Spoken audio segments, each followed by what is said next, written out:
Selamat pagi dan salam sejahtera. Untuk Ibu Herlina Yulita, SE, MM, MIKOM, selaku dosen pembimbing dalam mata kuliah Etiquette and Communication Skill.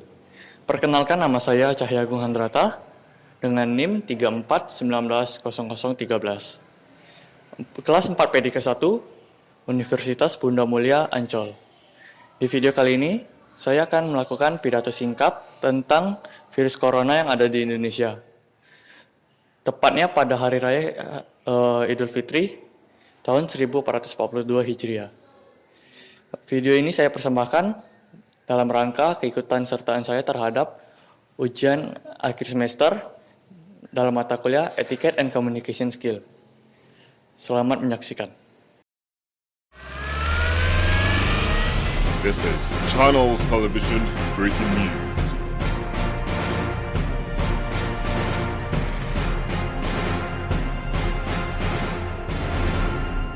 Jakarta Cikampek Minggu siang terpantau ramai di kedua arahnya, khususnya di kilometer 59 yang mengarah ke wilayah Jawa Barat dan Jawa Tengah. Kepadatan arus lalu lintas di beberapa titik seperti di kilometer 48 pertemuan arus dari Tol Layang dan Tol Bawah. Kepadatan juga terjadi di kilometer 57 rest area. Aktivitas keluar masuk kendaraan warga menghambat laju kendaraan lainnya. Ada 500 warga yang mengikuti tes antigen secara acak. Hasilnya ada 5 orang yang dinyatakan reaktif. Kelimanya langsung dirujuk ke Wisma Atlet untuk pemeriksaan lebih lanjut. Hari ini kita sudah melaksanakan pemeriksaan kurang lebih 500 orang. Jadi sudah kita temukan ada yang positif sebanyak 5 orang untuk hari ini dan semuanya sudah kita rujuk atau kita kirim ke Wisma Atlet untuk dilakukan observasi lebih dalam di Wisma Atlet oleh teman-teman yang ada di sana. Selamat pagi dan salam sejahtera untuk Bapak Ibu semuanya. Seperti yang sudah kita ketahui, virus pandemi COVID-19 ini sudah lama melanda dan menghebohkan warga dunia. Dan pertama kali masuk ke Indonesia pada tanggal 2 Maret 2020 silam. Oleh karena itu, kita semua tahu betapa sulitnya mencari ekonomi dan melakukan aktivitas kita secara normal kembali. Dan oleh karena itu juga, pemerintah membuat beberapa aturan untuk memutuskan rantai penyebaran COVID-19 di Indonesia. Salah satu aturannya ialah adanya larangan mudik pada Hari Raya Idul Fitri tahun 1442 Hijriah, atau tepatnya pada Hari Raya Idul Fitri tahun 2021 ini. Larangan tersebut diedarkan melalui Surat Kepala Satgas COVID-19 tahun 2021 yang berisi tentang adanya larangan mudik pada tanggal 6-17 Mei tahun 2021 dan perketatan perjalanan pada tanggal 18-24 Mei tahun 2021. Surat itu juga menekankan adanya perpanjangan dengan persyaratan surat hasil rapid test 1 kali 24 jam bagi perjalanan darat, laut, maupun udara. Surat tersebut dibuat untuk memutuskan rantai-rantai penyebaran COVID-19 yang ada di Indonesia. Namun sayangnya, seperti yang dapat kita lihat pada berita tersebut, pemerintah di Indonesia sudah membuat aturan tersebut, namun warganya masih tidak menaati aturan tersebut. Masih banyak warga Indonesia yang melakukan mudik.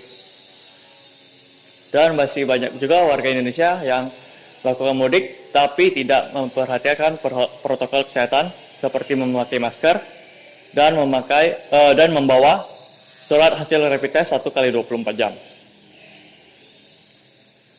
Oleh karena itu, pemerintah melakukan perketatan perjalanan pada arus balik mudik pada jalan tol Jakarta Cikampek.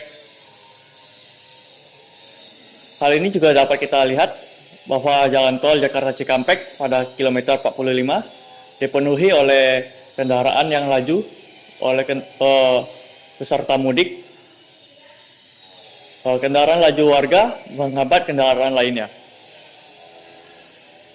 Bukan hanya di kilometer 45, tapi di kilometer 57 juga mengalami kepadatan laju arus mudik, tepatnya pada rest area. Oleh karena itu, pemerintah melakukan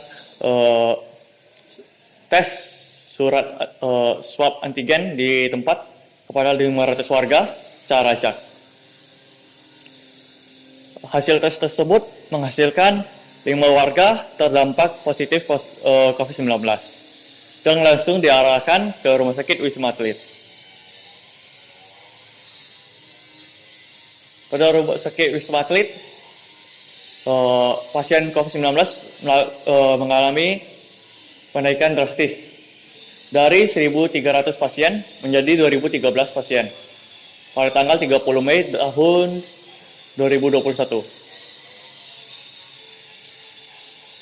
Rumah Sakit Wisma Atlet dipenuhi pasien COVID-19 dengan klaster pemudik dan keluarga pasca Hari Raya Idul Fitri tahun 2021 ini.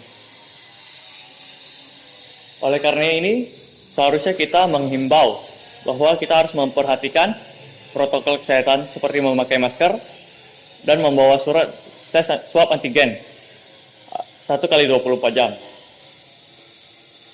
Hal ini bukan untuk kebaikan kita juga, tapi untuk kebaikan semua warga. Jangan karena keegoisan kita menjadi menularkan virus COVID-19 ini pada keluarga di kampung. Sebaiknya kita sebagai warga Indonesia harus mentaati peraturan yang telah dibuat pemerintah. Untuk kedepannya, semoga kita semua dapat mentaati semua aturan pemerintah dan